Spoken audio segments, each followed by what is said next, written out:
numa cela fria, sangrando na escuridão. Açoitaram suas costas, quase inconsciente e sem falar. Ouvi uma voz chamar seu nome, sua mente começou a clarear e respondeu no escuro: Silas, estou aqui. Ó irmão Silas, Paulo começou a dizer: hoje pensei que estaríamos do outro lado, e quando meus olhos se abriram, eu pude ver sua face. Mas estamos juntos nesse tenebroso lugar. Mas adorarei com o seu melhor. Sim, toda honra e toda glória para Ele. Diga: adorarei a Deus. Não importa o que o amanhã trará, o que espera por mim, eu sei que não importa nada, adore com o seu melhor. Adorarei.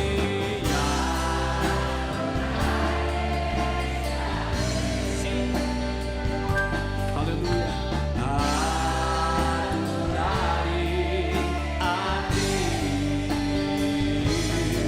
Não importa o que o amanhã trará, o que espera por mim, eu sei que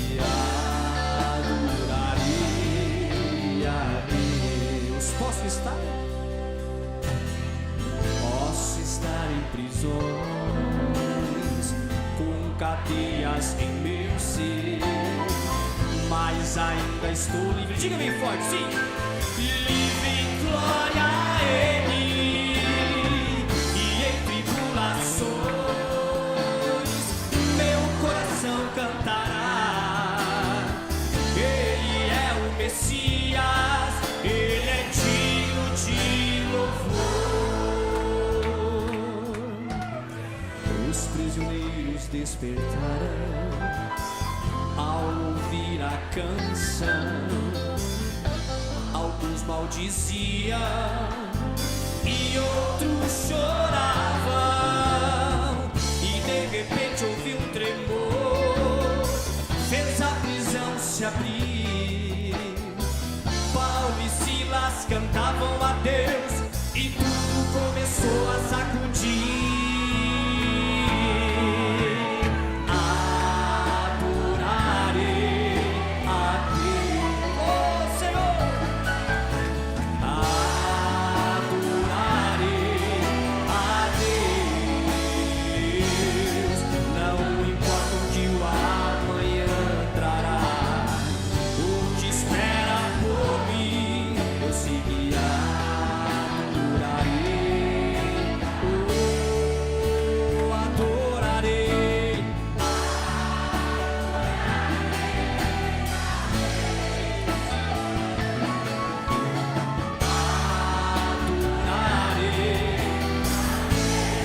Não importa, não importa, não importa o que o amanhã trará, o que espera por mim, eu sei que adorarei,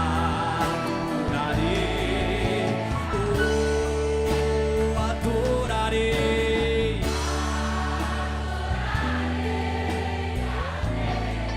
Aleluia.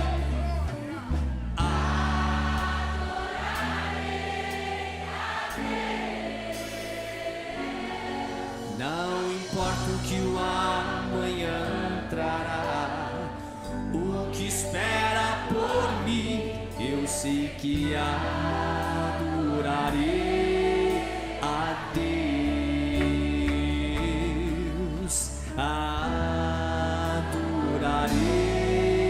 a Deus.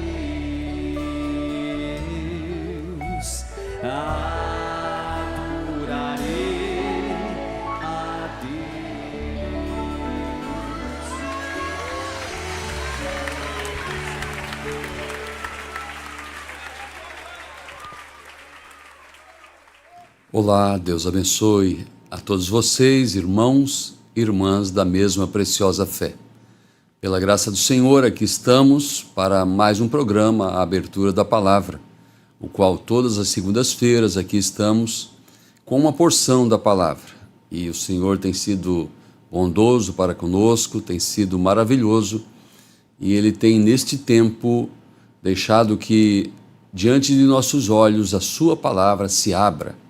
O irmão Brana, nosso profeta, pregou algumas mensagens como o desvelar de Deus, o poderoso Deus desvelado perante nós e tantos outros títulos voltados para isso, que neste tempo o Senhor trouxe a abertura da palavra. Ele revelou sua palavra de forma ímpar. Nunca antes havia tido tal revelação da parte de Deus para com seus filhos. Eles tiveram luz para caminhar nos dias passados, luz suficiente para caminhar em dias nublados, ou mesmo em noites escuras. Tiveram, olhando para o natural, o brilho da lua, o brilho das estrelas, uma fraca luz. Por isso, durante as eras, foram luteranos, foram wesleyanos, foram arminianos, e peregrinos da santidade, pentecostais, e tiveram luz para aquele dia. Mas a promessa, desde o Velho Testamento, era que no tempo da tarde haverá luz. No declínio, no ocaso da humanidade, no final do tempo, haveria luz.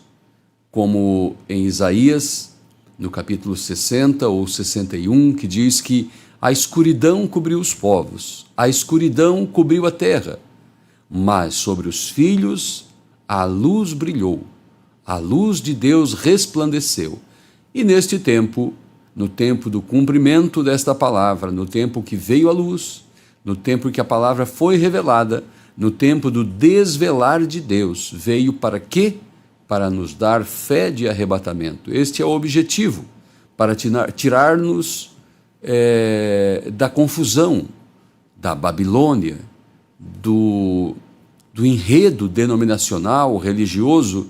Ora, vivemos na última era, a era de Laodiceia. E se não fosse a luz ter brilhado para que fôssemos para lugar claro, para andar na luz, como Ele na luz está, e sermos a própria luz do dia, se não tivesse vindo esta palavra aberta, estaríamos fatalmente enredados nos sistemas, estaríamos em uma boa igreja, em um bom movimento, ou talvez em um grande movimento, mas não estaríamos sendo participantes da luz, porque a luz omitiu o seu brilho, o seu resplendor, mas isso não aconteceu. Quando chegou o tempo da luz brilhar, da revelação vir, realmente aconteceu. Estava um profeta na terra, Deus havia já, assim como enviou Moisés, o libertador, dentro daqueles 400 anos que ele prometera, quando falou para Abraão: teus filhos, tua descendência, tua semente ficará na terra do Egito por 400 anos. Depois dos 400 anos, eu envio o libertador. Na verdade, quando eles saíram do Egito, fazia 430 anos. Porém, quando cumprira-se os 400 anos, o libertador, Moisés, já havia nascido. Assim também, Deus, quando chegou o tempo de nos tirar do cativeiro babilônico espiritual, Ele realmente já tinha um profeta na terra.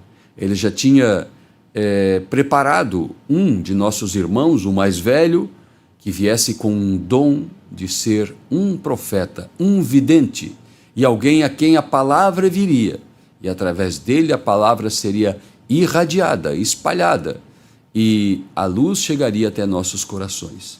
Agradecemos muito ao Senhor por isso, e é maravilhoso participarmos destas coisas. Deus te abençoe, a você que nos assiste, a você que tem acompanhado e dado o seu apoio. E Deus continue abençoando a ti e a tua família. Nós vamos orar nesse momento e vamos ter o nosso assunto para esta programação. Querido soberano Deus, neste momento eu peço que o Senhor tome conta de tudo que vai ser dito, que vai ser falado, Senhor, da Tua palavra. Eu peço que a Tua unção esteja presente e aquilo que eu tenho em mente, Senhor, seja transferido de uma maneira fiel à Tua palavra, Senhor.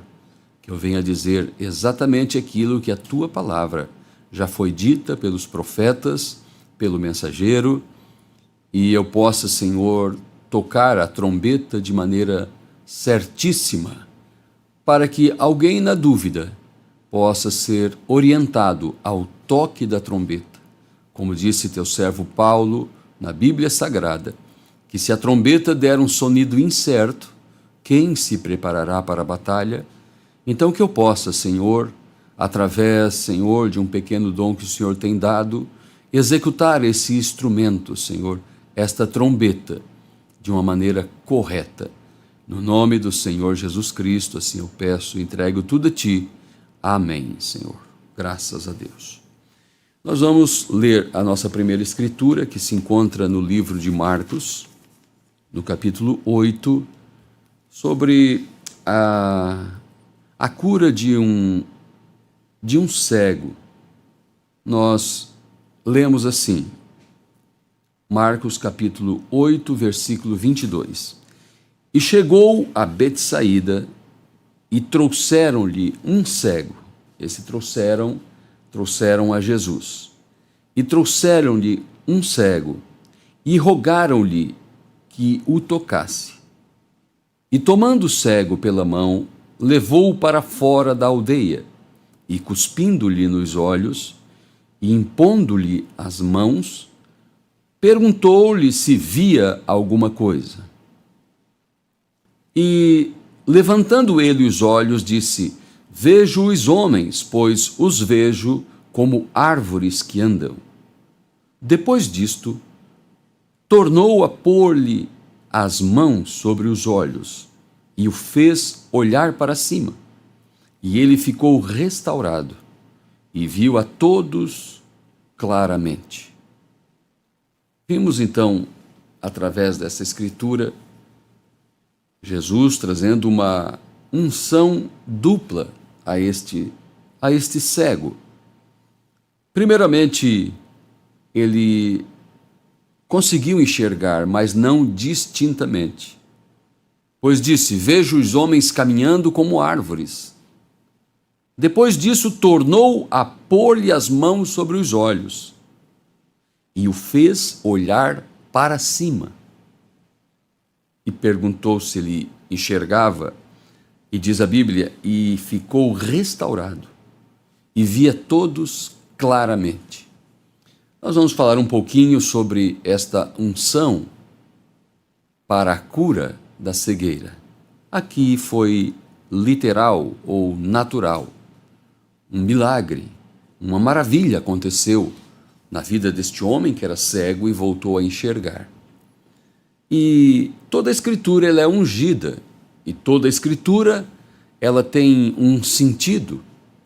Nós vamos ver nesta noite que precisamos de uma unção plena, correta, deixar que esta unção de Deus venha sobre nós e de forma tão estranha, este cego conseguiu a sua cura, porque ele não saiu dali reprovando a ação de Jesus, que primeiramente cuspiu-lhe nos olhos.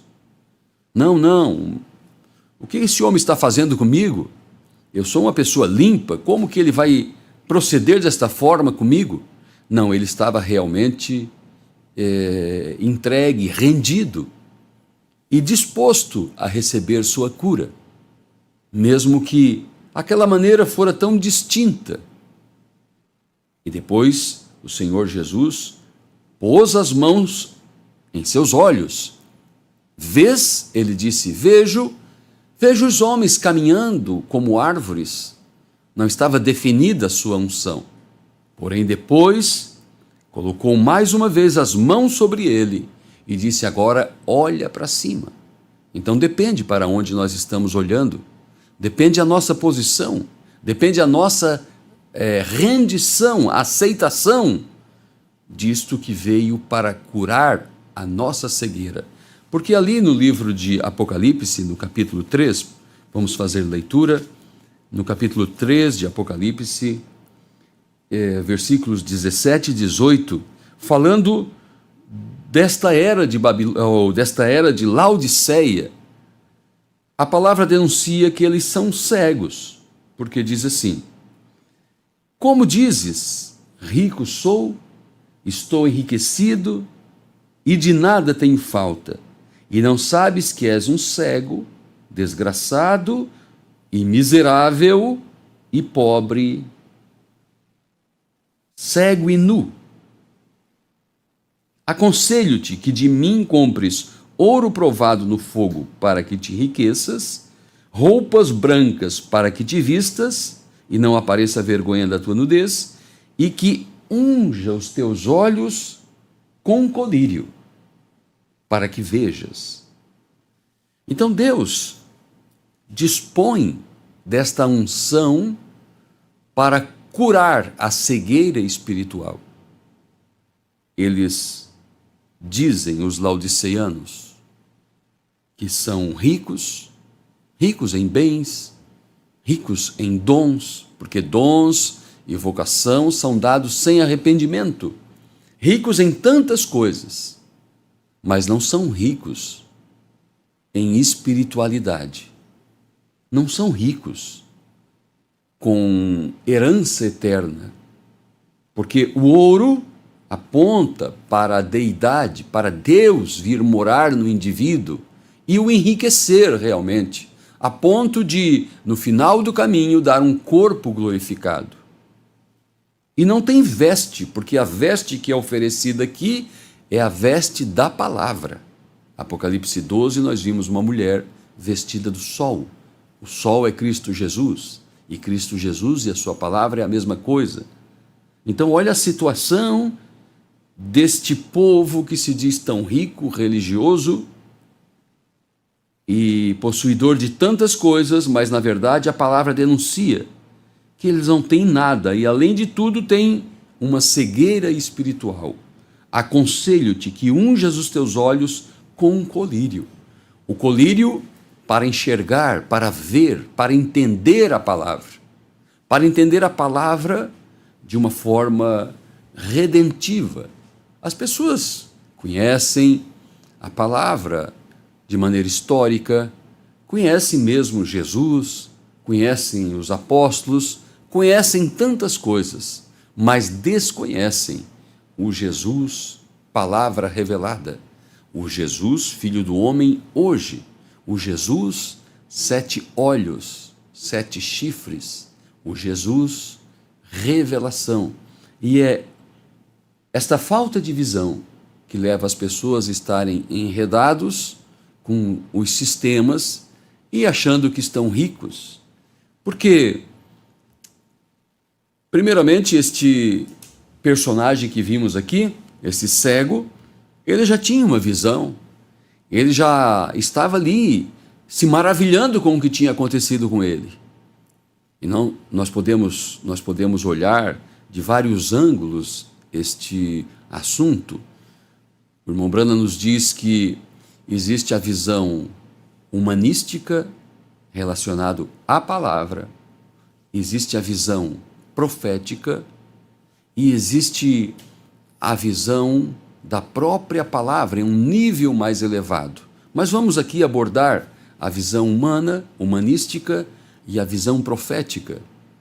Na visão humanística, alguém tem uma igreja para ir, alguém participa de um corpo de membros, da membresia de uma igreja local, alguém pode viver uma vida consagrada, uma vida de uma crente, de um crente, alguém pode já ter deixado o vício, o mundo, e alguém estar ali e estar num lugar onde leva a sua família. Então, se está enfermo, existe alguém que possa oferecer uma oração através da unção com óleo ou alguma coisa parecida, impondo-lhe as mãos para receber a cura, tudo isso é maravilhoso e tudo isso faz parte da nossa caminhada. Mas isto ainda é um terreno humanístico, relacionado às coisas daqui. Porque alguém pode estar enfermo hoje, receber a cura hoje e amanhã estar enfermo com outra coisa. Mas quando subimos um pouco mais alto, e é claro, queremos ter estas coisas em nossa vida, e Jesus Cristo é fiel e concede para todos aqueles que se aproximam dele com fé, olhando para o Calvário, crendo, recebem cura. Por isso vimos tantas denominações hoje enriquecendo, juntando tanta gente, porque sabem operar através destes dons. E como que as pessoas estão carentes e necessitadas, e aqueles homens podem operar através das leis que Deus deixou na palavra e promover uma fé no coração das pessoas, e pessoas são curadas. E aquela honra é para o Senhor Jesus Cristo. No Salmo 68, em algum de seus versículos, diz: Ele subiu ao alto e deu dons aos homens, até mesmo aos rebeldes, para que seu nome fosse exaltado no meio deles. Mas veja, qual a reclamação daquele povo quando Jesus disse: muitos me dirão naquele dia, Senhor, Senhor, em teu nome profetizamos, porque vão ver a porta fechada, as pragas caindo, e vão perceber que não participaram do arrebatamento. Senhor, Senhor, em teu nome profetizamos. Senhor, Senhor, em teu nome fizemos muitas maravilhas. Senhor, Senhor, em teu nome. Então vos direi abertamente, diz a palavra, nunca vos conheci, vocês que praticaram a iniquidade. Então é diferente de receber os dons de Deus e receber o dom de Deus. O dom de Deus é a vida eterna. E vida eterna é Deus. Ele é o ser eterno. Ele é o eterno. Ele tem Zoe, a própria vida de Deus.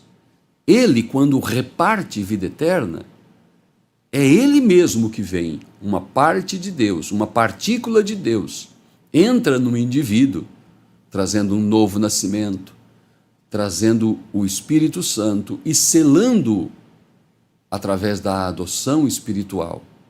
Então este é o dom, por isso Pedro disse em Atos 2:38, ele disse para aquela multidão que se maravilhou com aquilo que estava acontecendo e disseram, o que faremos para receber isto? Ele disse, arrependei-vos e cada um de vós seja batizado em nome do Senhor Jesus Cristo para perdão dos pecados e recebereis o dom do Espírito Santo.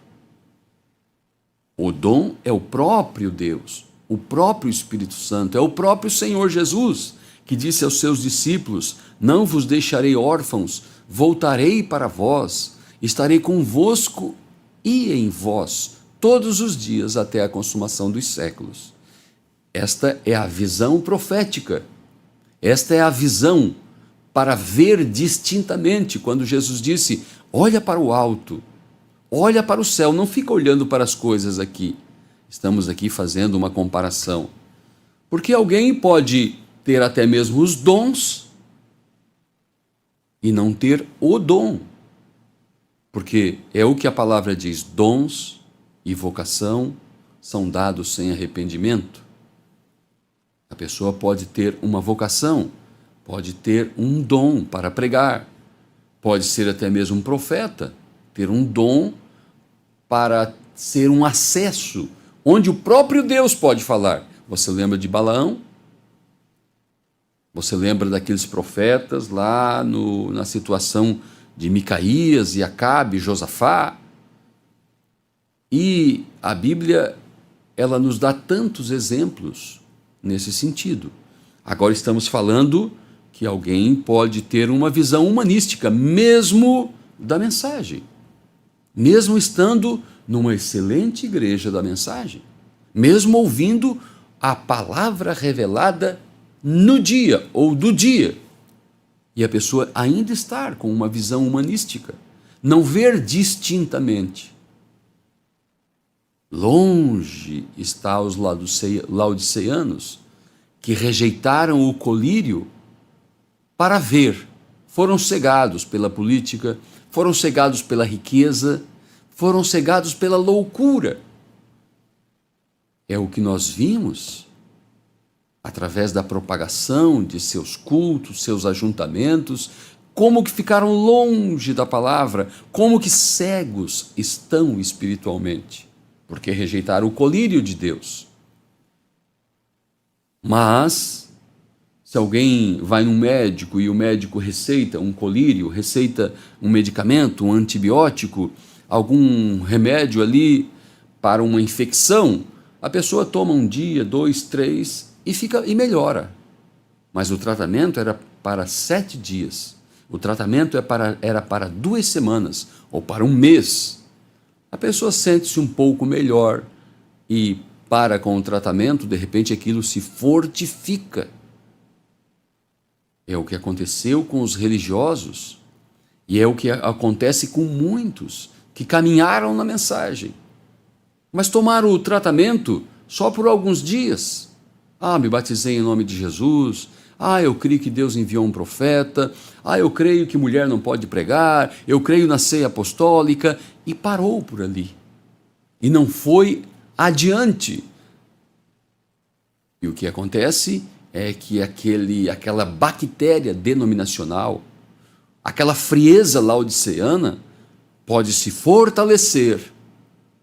E a pessoa pode voltar e ficar até mesmo pior, porque o próprio mesmo antibiótico tem que ser aplicado de maneira mais forte.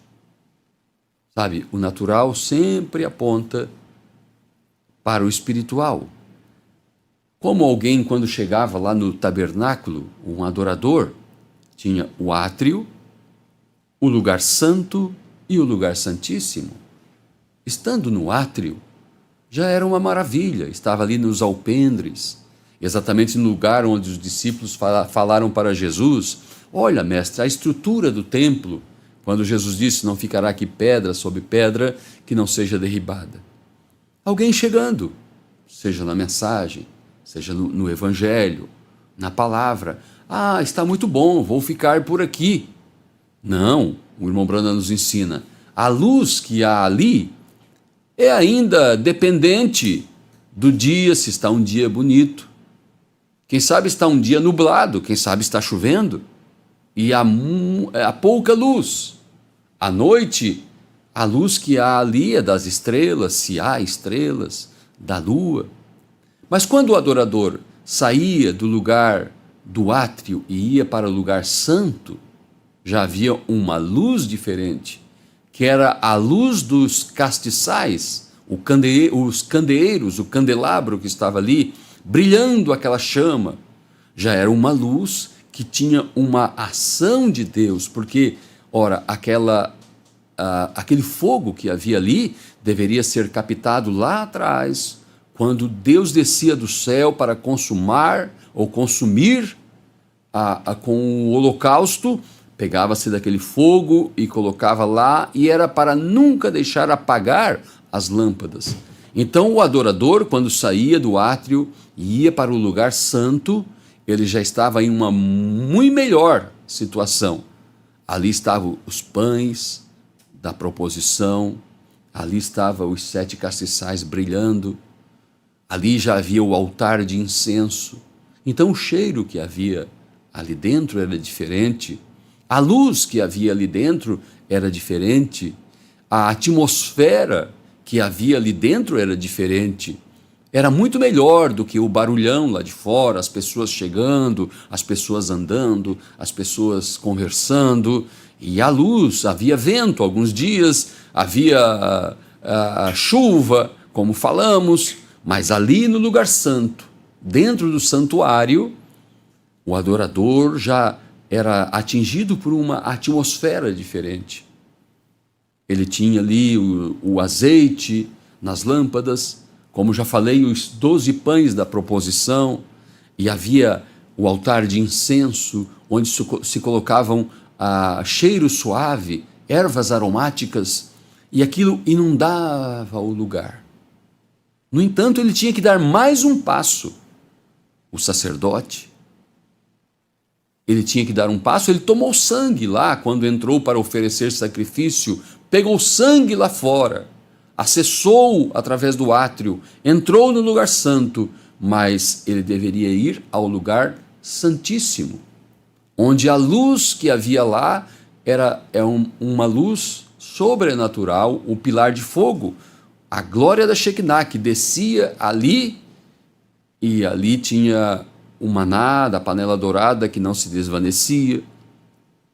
Ali tinha os testemunhos dentro da arca, como a vara de Arão que floresceu, sendo um cajado liso de andar entre aquelas pedras no deserto. O velho sacerdote, quando Deus aprovou o seu ministério, estava ali as tábuas da lei e aquele lugar revestido com aquelas peles de texugo, não se ouvia nada lá de fora. E Deus descia ali, e até mesmo alguém estando na presença de Deus não via o tempo passar. Então mostra como que nós devemos nos conduzir, não parar. Qual foi o problema das virgens nécias? Elas eram virgens, elas já tinham a palavra, elas já tinham azeite, mas não tinham todo azeite, não tinham toda a luz. Foram lerdas para completar a caminhada. Por isso Paulo disse: tenhamos ousadia, irmãos, para entrar véu adentro. Nós devemos subir no entendimento, na revelação, na comunhão com Deus. Devemos subir na santificação, em todas as coisas. Porque, assim como João, do Apocalipse, ele foi um nosso tipo. João foi um tipo nosso. O irmão Branda fala isso na mensagem Apocalipse 4, segunda parte. Eu acho que nós temos aí, Apocalipse 4, segunda parte. O irmão Branda fala que João é um tipo de cada verdadeiro crente. João, que estava preso na ilha de Pátimos, João, que foi arrebatado em espírito no dia do Senhor, lá na ilha de Pátimos, João, que viu todas as visões, que recebia a visitação de um anjo mensageiro. Este João nos tipificou, foi um tipo nosso. Por isso, em Apocalipse, no capítulo 4, ele ouviu uma voz: sobe aqui, João. E mesmo depois de Apocalipse 1, quando ele viu Jesus da forma glorificada, os cabelos brancos como lã, o rosto como sol, da sua boca saiu uma espada aguda, olhos flamejantes, vestido com um vestido longo e de linho branco, os pés como latão reluzente, e aquela sétupla glória que ele viu, e ele disse: eu caí a seus pés como morto. E ele tocou-me e disse: não temas, João, eu sou aquele que fui morto e ressuscitei, e eis que vivo para todo sempre. E João começou a escrever o que estava vendo, porque foi dito: o que vês, escreve num livro. E ele começou a escrever, escreveu Apocalipse 1, Apocalipse 2 e 3, sobre as 7 eras da igreja. Quando chega em Apocalipse 4, ele disse: e eu ouvi uma voz que me dizia, a mesma voz que eu havia ouvido no princípio, como voz de trombeta, me falou: sobe aqui, João. Veja, João já estava vendo o plano dentro das eras, em uma visão excelente. O irmão Branda diz no livro das eras que as eras da igreja é a luz inicial, sem a qual não pode haver luz sobre luz. Então, a visão dentro das eras da igreja não é toda luz, mas é necessário ter aquela luz, ter aquela compreensão, ter aquela visão. Mas depois em Apocalipse 4 foi dito: sobe aqui, João, que eu vou te mostrar as coisas que depois destas vão acontecer.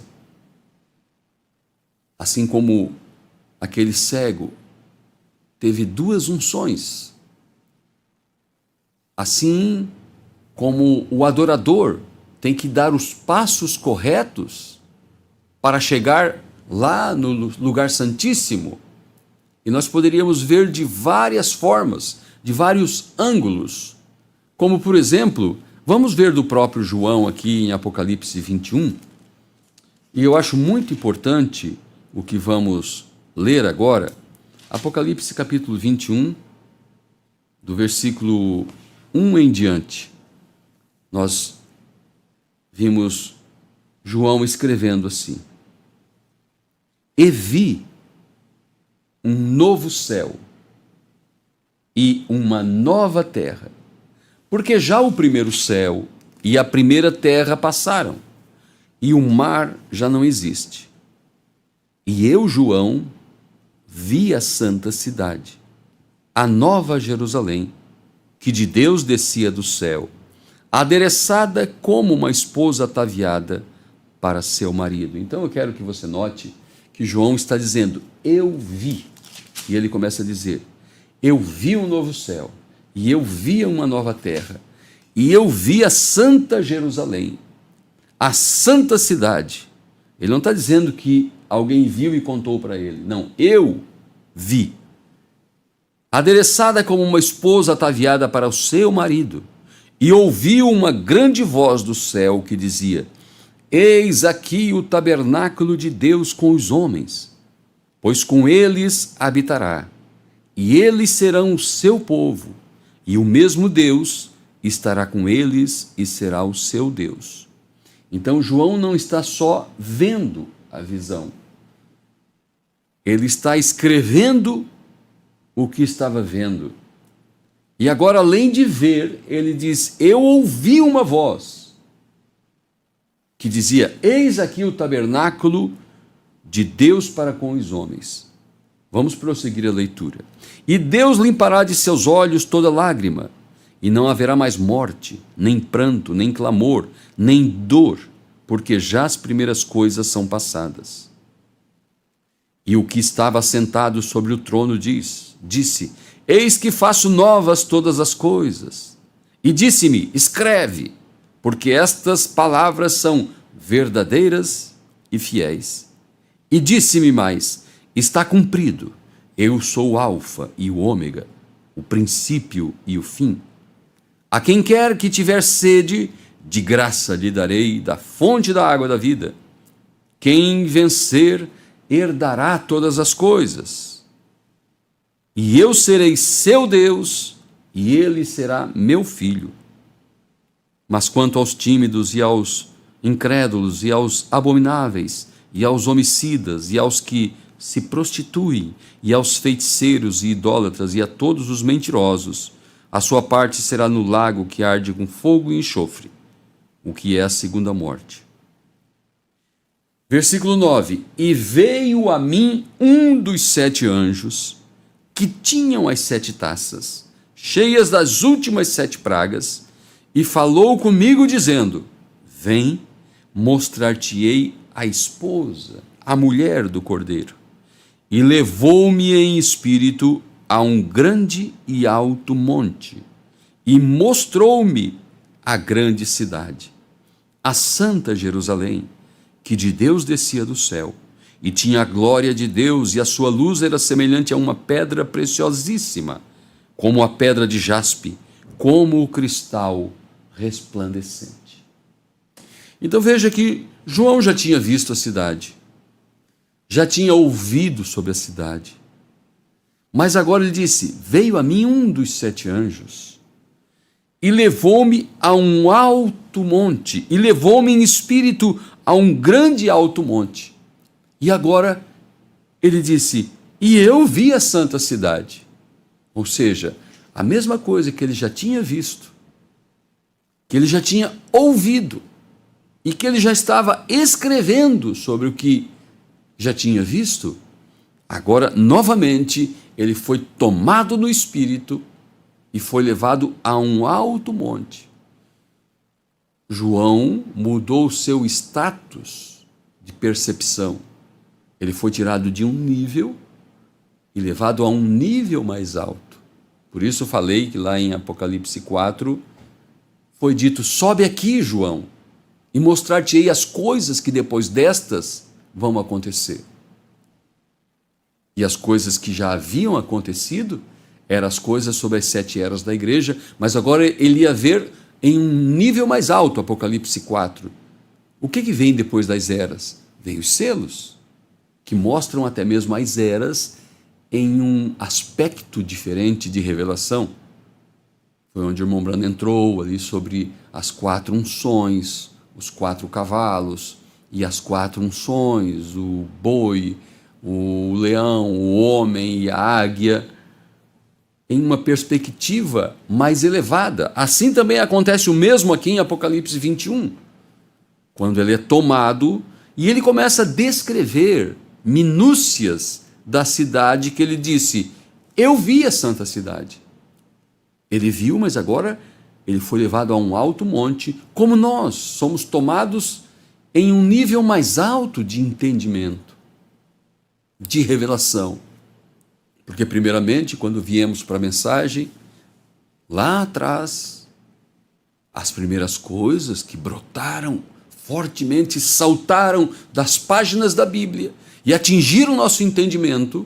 E quando eu falo isso, eu volto lá no início dos anos 70, eu converso isso muito com nossos irmãos ali em Laguna, na Santa Marta, que é uma congregação lá dos anos 70, de 1973, onde iniciou a mensagem naquele lugar, onde meu pai, pastor Manuel Roldão, foi pastor, onde aqueles pioneiros, primeiros, primitivos da mensagem, estou atendendo alguns deles já ancião hoje, que eram jovens na época, muitos já partiram, e temos lá uma nova geração, alguns jovens e outros irmãos que se agregaram ao grupo.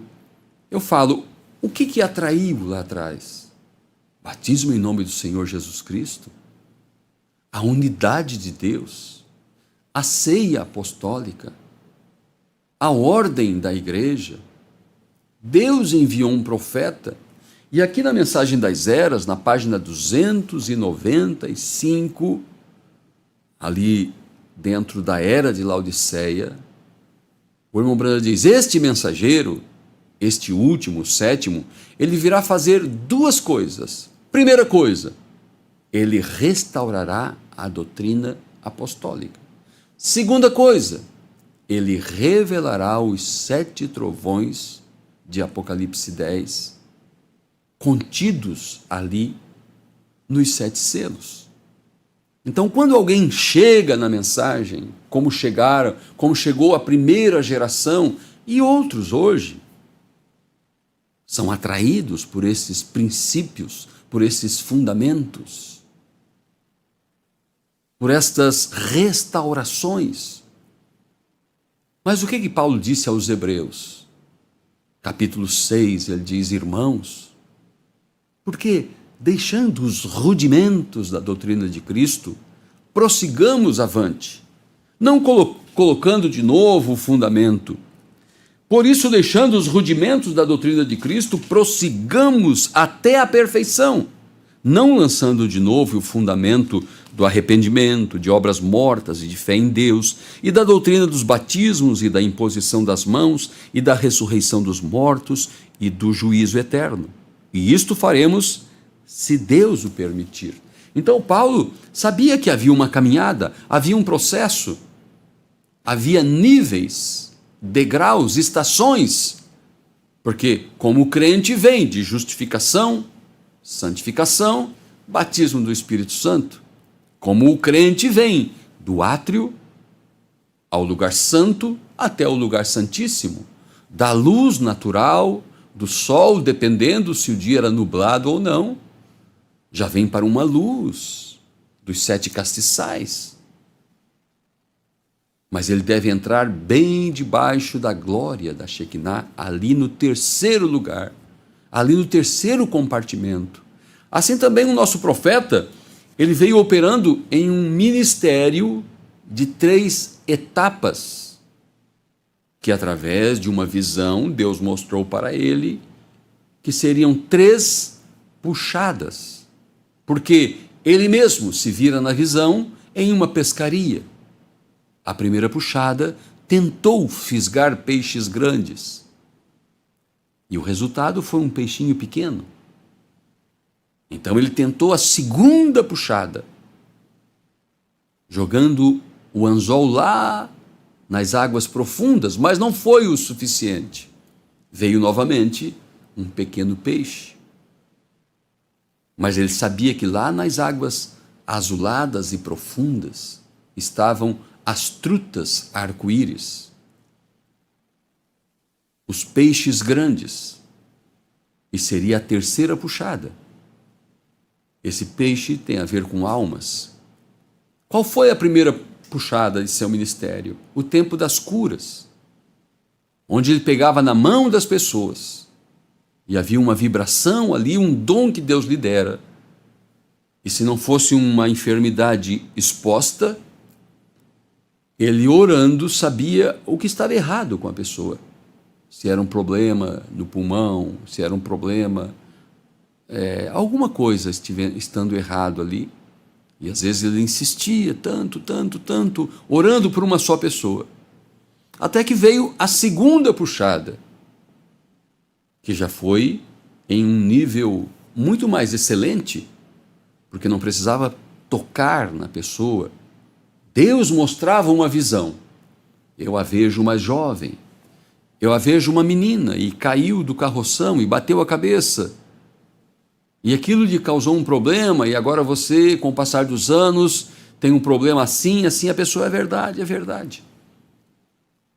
Mas a terceira puxada, a que fisgaria na visão os peixes grandes, teve a ver com a palavra sendo revelada. E lá na mensagem dos ungidos dos últimos dias ele disse: primeira puxada, cura. Segunda puxada, discernimento dos corações. Terceira puxada foi a abertura da palavra. Os segredos, os mistérios de Deus sendo revelados. Veja que na primeira puxada de seu ministério era um contato físico, tinha a ver com o corpo. A segunda puxada do seu ministério já ia além, podia saber, discernir, conhecer os segredos do coração. Já tinha a ver com o espírito da pessoa. Mas a terceira puxada ia além do corpo, ia além do espírito, ia trabalhar na alma, porque trata-se de redenção. Trata-se de redenção. Talvez você vai passar por esta vida sendo uma crente fiel, sendo um crente fiel de oração, de jejum, de dedicação e consagração a Deus. E talvez você nunca vai ver uma maravilha, um cego enxergar, um paralítico andar. E talvez você passe por aqui sendo um crente fiel, uma crente fiel, mas talvez não veja com os teus olhos, mas continua crendo. Porque a Bíblia diz: bem-aventurados que não viram e creram. Isso não é demérito. E é uma coisa que o diabo usa para diminuir as pessoas, para oprimir as pessoas, para dizer: tu não és eleito, tu não és eleita, tu não tem fé nem para ser curada. Isso é uma ferramenta que o diabo usa para desestabilizar os cristãos. Mas o que diz a Bíblia? A Bíblia fala que nós devemos ter paciência, crer, perseverar, e bem-aventurados que não viram e creram. Mas eu estou falando isso, enfatizando um pouco isso, para dizer: você creu na palavra.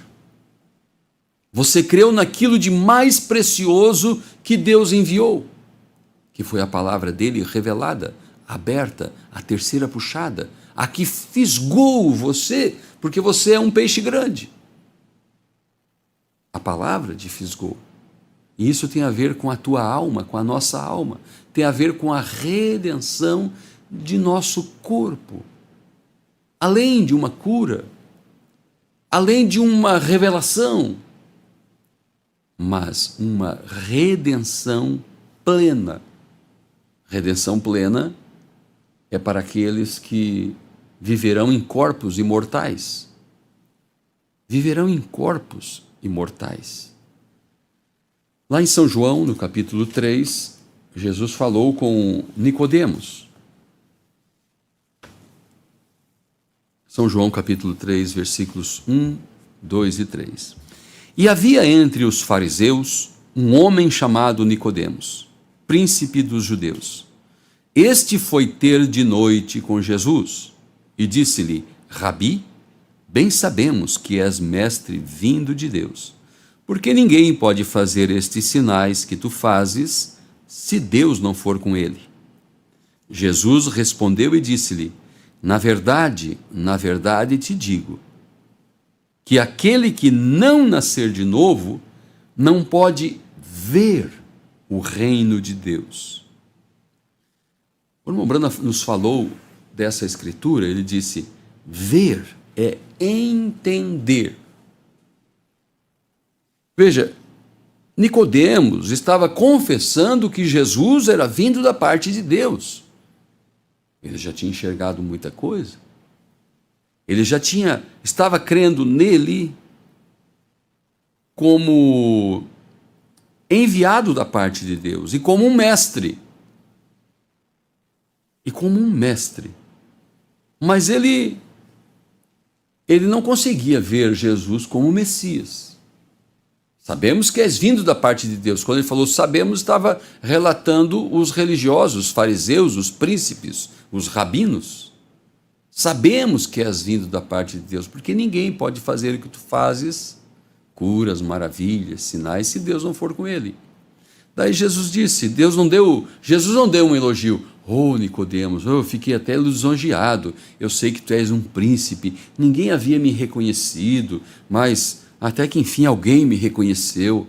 Não, Jesus disse assim: Nicodemos, na verdade te digo, que aquele que não nascer de novo, não pode ver o reino de Deus, não pode entender. Em outras palavras, tu viste alguma coisa, mas está como aquele ceguinho, né? Que estava vendo os homens se movimentarem como árvores, ou seja, eram vultos andando de um lado para o outro. Porque Nicodemos logo depois se engalhou no que Jesus disse. Como pode eu, ser um homem velho, voltar a nascer, por acaso tenho que entrar no ventre de minha mãe e tudo mais? E Jesus disse para ele: olha, Nicodemos, se eu te falei de coisas pequenas, tu não entendeu, que tal se eu falar das coisas grandes? Que tal se eu falar do Filho do Homem que está no céu? Duas coisas, quando Jesus disse: que tal se eu falar para ti do Filho do Homem que está no céu? Duas coisas Jesus disse com isto.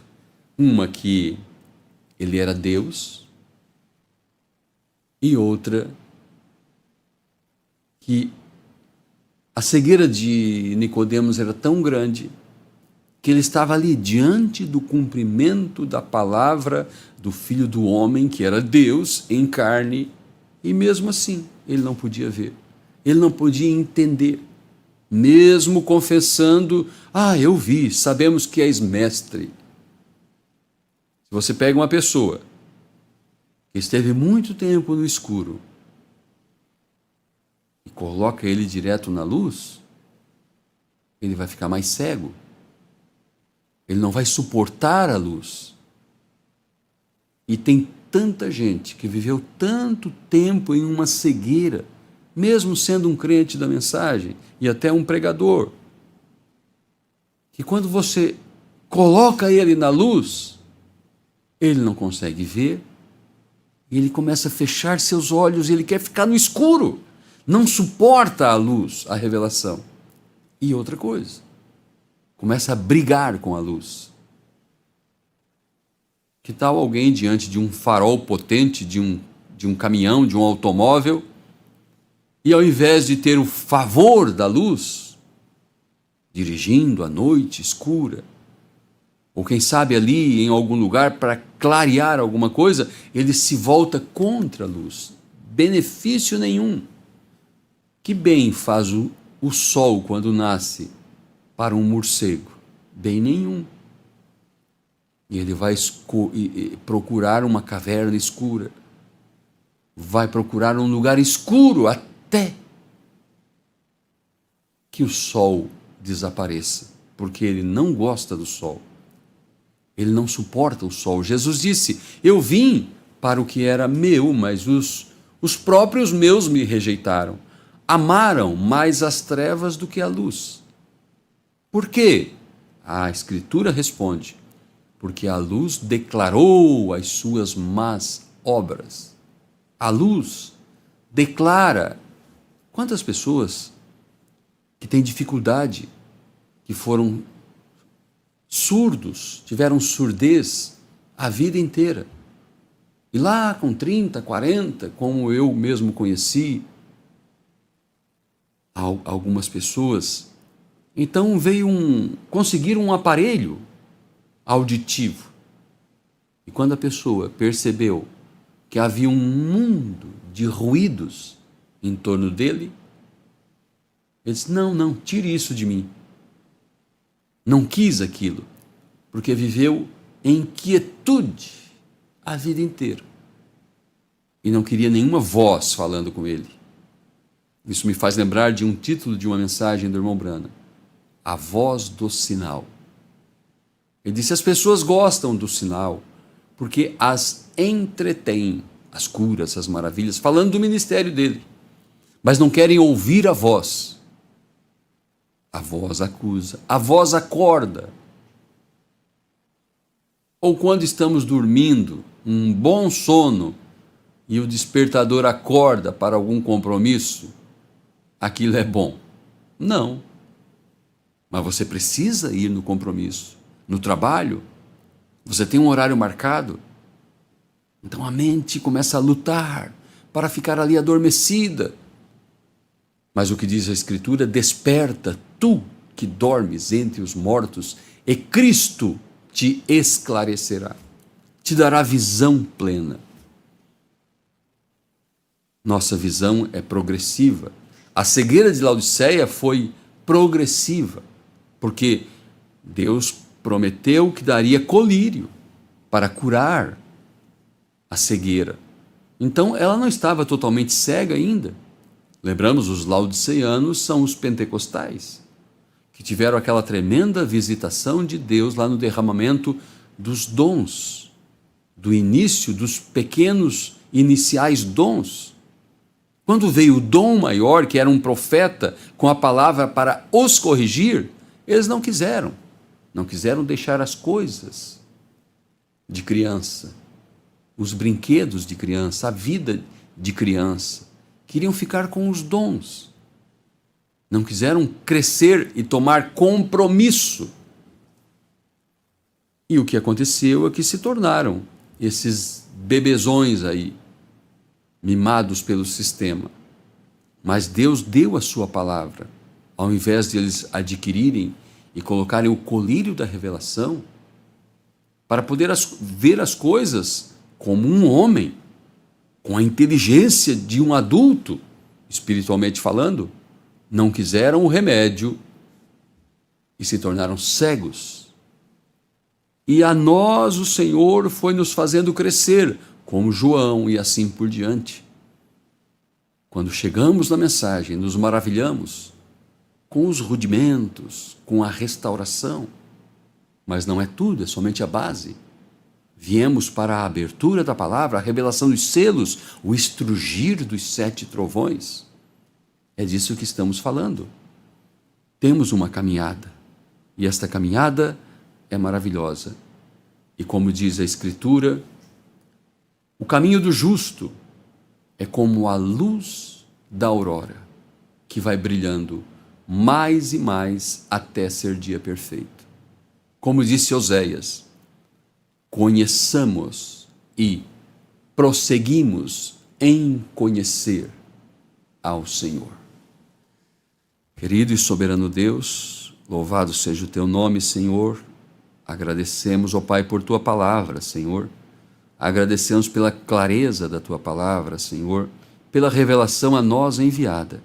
Como a João foi enviado um revelador, a nós veio um revelador, Senhor.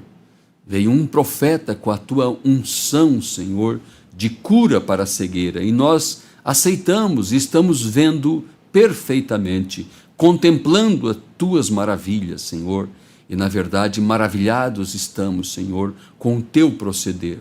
Pai bendito e eterno, ajuda a cada um, Senhor, a se preocupar em mudar, Senhor, seu lugar, Senhor, mudar, ó Deus, sua posição, Senhor, olhar conforme o teu Espírito Santo está chamando, mostrando, Senhor, erga-nos, Senhor, até um ponto mais alto, acima das coisas deste mundo, acima, Senhor, do mundo, até mesmo da igreja somente, e que possamos subir, Senhor, para aquele nível contigo, ali nas alturas, onde a águia vive, ali nas alturas, onde a águia voa, ali contigo, ó grande águia.